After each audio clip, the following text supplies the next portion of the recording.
Instead, yesterday, Osaka announced she is withdrawing from the tournament. Osaka citing mental health concerns and is outside the lines, tells us it's something she's dealt with for quite some time. Let's go to Jeremy Schaap with more. Hi, Jeremy.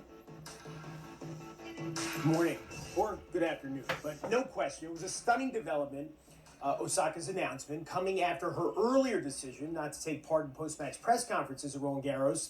She said those sessions with the media have had a detrimental effect on her mental well-being, and that she's been suffering from depression the last few years.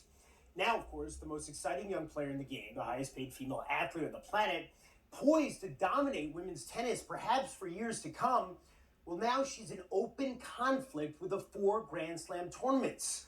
And the game itself is at a kind of crossroads where the needs of the individual conflict with long-standing rules of the sport. Naomi Osaka is a 4-time major champion. She's the reigning Australian and U.S. Open champion. Naomi Osaka is the champion of this most unique U.S. Open. Osaka's a huge star with an enormous following, so it was a global story when 6 days ago she posted a statement to Instagram.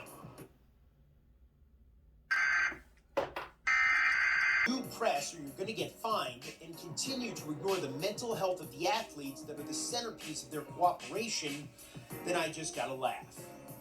Instantly, Osaka's statement triggered a firestorm in the world of tennis and in the world of social media. Among the prominent players who responded, there was 13-time French Open champion Rafael Nadal. I understand her, Nadal said, but on the other hand, without the press, we probably will not be the athletes that we are today. We wouldn't have the recognition that we have around the world. You lose a lot when you can't hear directly from the athlete after they've competed. Still, Osaka went to Paris and triumphed in the first round Sunday. After the match, she did take part in the customary on-court interview, and she also answered questions posed by a Japanese network that is among her sponsors. But she did not take part in the post-match press conference. Later Sunday, Osaka's older sister Mari, a former pro, posted a message on Reddit, stating that criticism about Naomi's clay court game had been particularly upsetting. Osaka's never advanced past the 3rd round in Paris.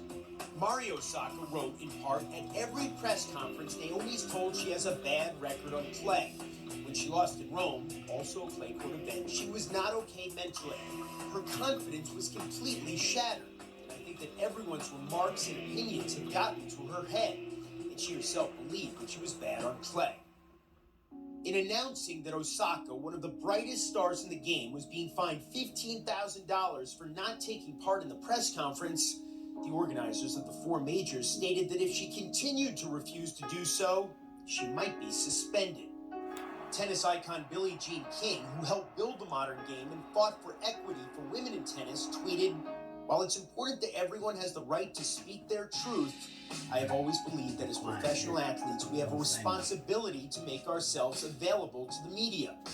Then, yesterday, Osaka announced she was pulling out of the French Open.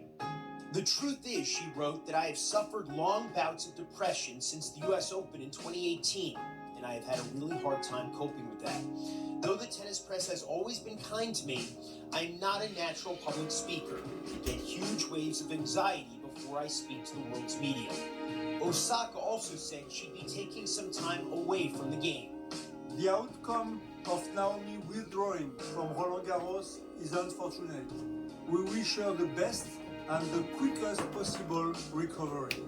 I feel for Naomi. I feel like I wish I could give her a hug because I know what it's like. You know, you just have to let her handle it the way she wants to in the best way that she thinks she can. That's the only thing I can say. I think she's doing the best that she can. And in just the last couple of hours, a new statement from the Grand Slam tournament directors offering Osaka support and assistance, but also saying, together as a community, we will continue to improve the player experience at our tournaments, including as it relates to media. Change should come through the lens of maintaining a fair playing field, regardless of ranking or status. And for more, we are now joined by ESPN senior writer Howard Bryant. Howard, as someone who covers tennis, and simply as a human being, what was your reaction to the news yesterday when Osaka withdrew from Roland Garros, and the news about how she shared that she's been suffering from depression now for years. Well, I think it was very revealing, and I think that it added to the entire story that's been taking place. It's being a champion.